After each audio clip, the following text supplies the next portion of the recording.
Hey everyone! Today, we're diving into a question that sounds incredibly simple on the surface, but trust me, the answer we're going to unpack might just flip your whole perspective on what it means to live a life of faith. So here it is. Why become like Jesus? For many of us, the answer feels pretty obvious, doesn't it? You probably immediately think about following the rules, being a good person, or trying to be flawless. But what if I told you the real answer isn't about being perfect at all? This whole train of thought was actually sparked for me by the writings of a pretty incredible theologian. It's just a great reminder of how picking up a book can lead you down these really profound rabbit holes. And that theologian is Dietrich Bonhoeffer. He was a German thinker who famously stood up to the Nazi regime. He's really well known for his concept of costly grace, and it was his work that just made me stop and take a much deeper look at our big question for today. So, to find the real answer, we first have to talk about the most common misunderstanding. Let's call it the trap of perfection. It's a natural assumption, right? If you just follow all the rules, dot every I, and cross every T, you'll automatically become like Jesus. Seems logical, yeah?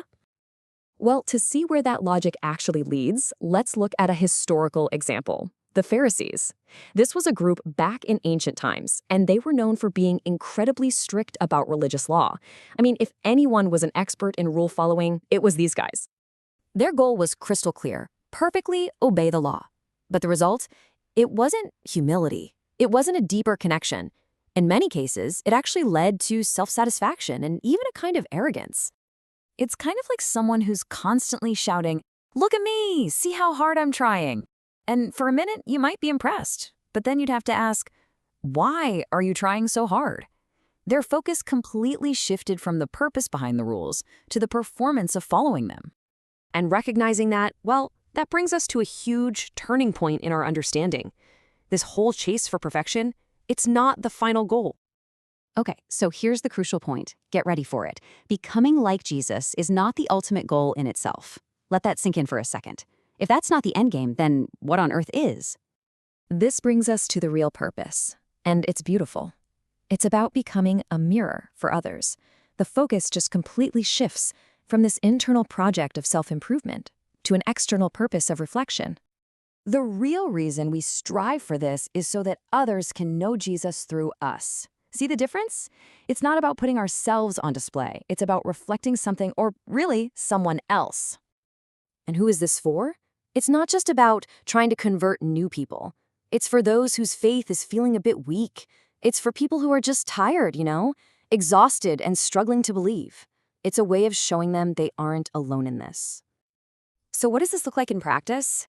It kind of unfolds in three key actions. First, we show others who Jesus is through our character. Second, we invite them into a community where they can feel like they belong. And finally, we share the gift of grace. Let's focus on that last part, because it's absolutely crucial. The purpose of grace. This isn't just an idea. It's the ultimate invitation. So grace, or megumi, as it was in the original Japanese source for this explainer, is the love and life given unconditionally by God. And here's the kicker. It's not based on your effort or merit. You can't earn it, which is the complete opposite of that perfection model we were talking about. And this gift is so unique.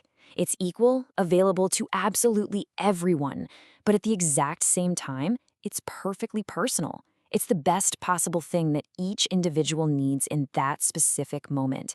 Everyone gets the absolute best. So let's bring it all home. We started this journey by questioning a common assumption and discovered that becoming like Jesus isn't about hitting some personal perfection score. That's a trap. The true purpose is to become a reflection for others, inviting them into a community where they can experience the unconditional gift of grace for themselves. And that leaves us with this final, powerful thought to consider. What if the goal isn't to be a perfect example, but a welcoming invitation? What changes when we stop trying to be the finished product, and instead we just focus on becoming the open door?